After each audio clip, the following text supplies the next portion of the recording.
Morning, my friend. How are you?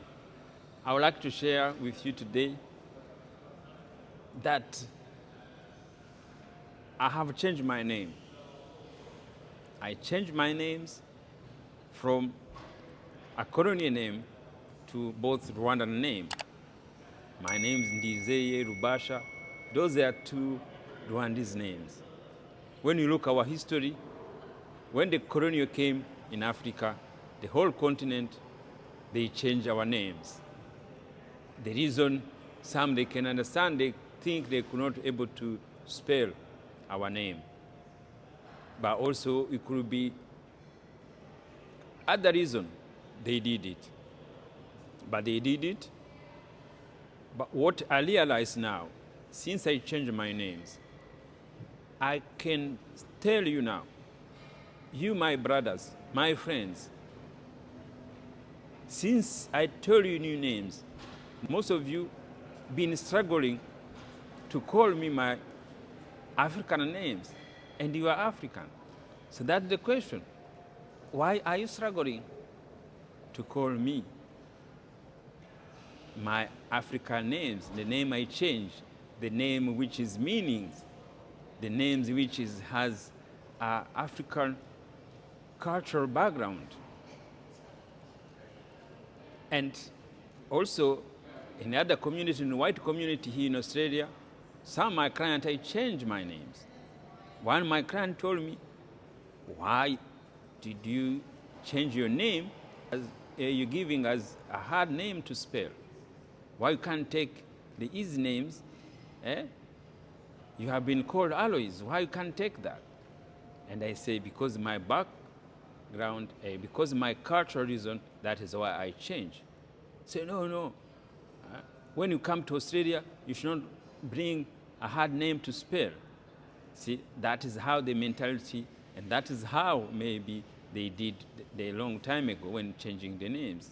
And especially in Rwanda, it's so hard to baptize your children in both African names, both Rwandese names. It's somehow we got to find out it may be not even allowed when you go to baptize. They have to tell you you got to bring a Christian names, because both Rwandese names, they are not Christians. And other things we have to wake up, we have to understand.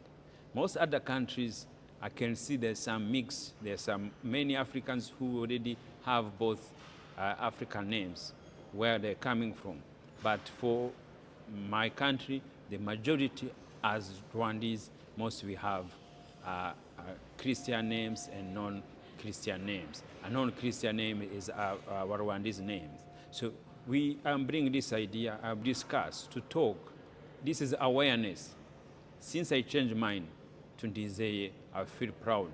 I feel proud of who I come. I feel proud of my culture, of naming African name. It's so special. That's the feeling I'm having now. That is why I want to share with you. You have to taste it. You have to feeling about it. So that's why I like to request for my other friends who already have their both African names, tell me how they're feeling. Tell me what the reason they make to have both African names. What the impact does it have? And my friend of you are asking, what is hard to accept my new name, to call me my new names? That is why we found we still have that issues. See, our education, it was coming to work for us. But sometimes when you look, our education, it works somebody else who would give us the education, instead the education to work for us as African. That are the things we have to think about it, the topic we are here on my channel. I'm bringing the Rubasha Family Podcast, and on my personal YouTube, Ndizeye Rubasha. I want you to continue to share your feedback so we can grow and we can understand each other.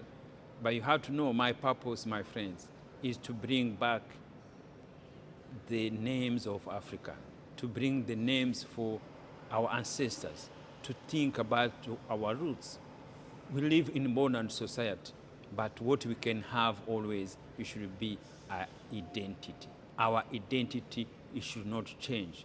all other communities, when you look around, the Asians, the European, all they have their name, background, where they're coming from.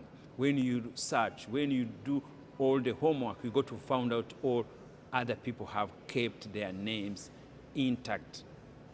They have been not interfered. Always the example I give to you, which is look like us, Indian. Indian country has colonized for nearly 400 years. They colonize like the way they did it to us in Africa.